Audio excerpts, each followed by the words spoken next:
Bring in President Emeritus of the Council on Foreign Relations, Richard Haass. He's the author of the weekly newsletter, Home and Away, available on Substack. And former Supreme Allied Commander of NATO, retired four-star Navy Admiral James Stavridis. He's Chief International Analyst for NBC News. Where to begin? Admiral, I guess I'll start with you. If you could talk about the implications and moving forward, what happens?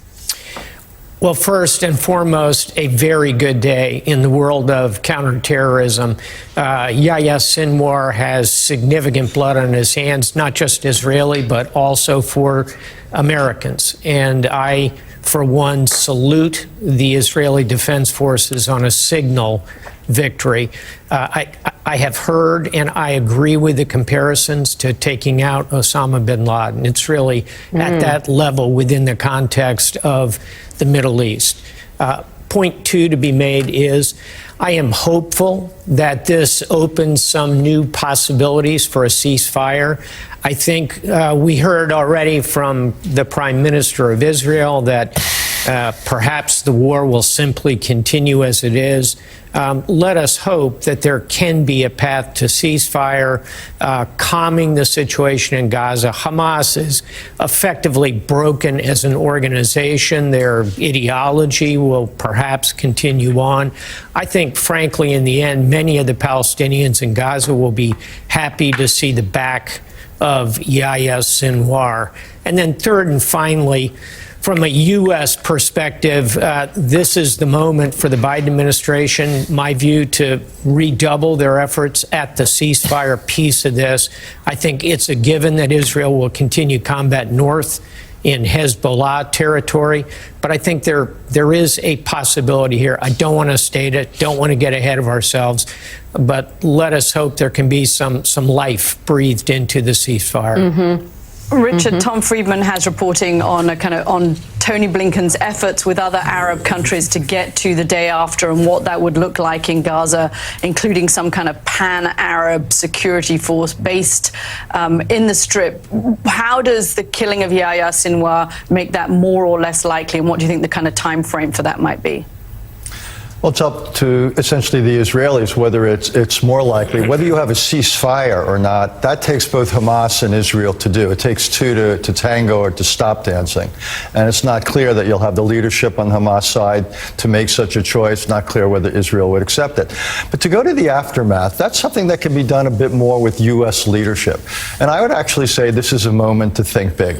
That the United States, working with the UAE, with Saudi Arabia, with Egypt, now ought to press very hard for bringing in an Arab stabilization force into Gaza and call upon Israel to introduce, at long last, a political component that they've refused to introduce, to essentially say, we're prepared to participate in the process that includes the Palestinian Authority or a revamped Palestinian Authority.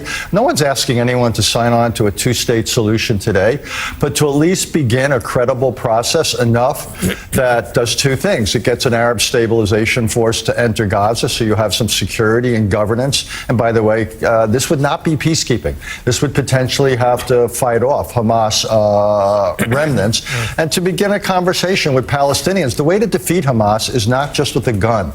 They've got to be marginalized. You've got to show Palestinians there's an alternative and better path for them to secure some of their future.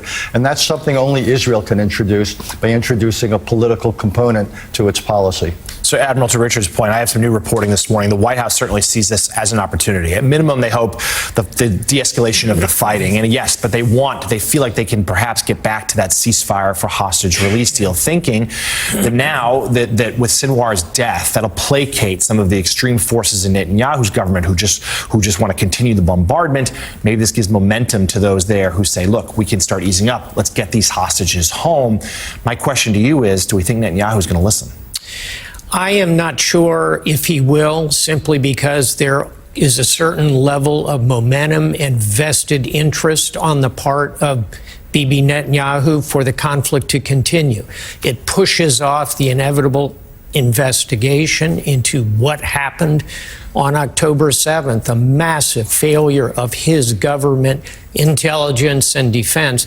And secondly, he has his own legal challenges. All that comes back into the spotlight if the war diminishes. So he will have to, in my view, look hard in the mirror and make the right choice for the state of Israel.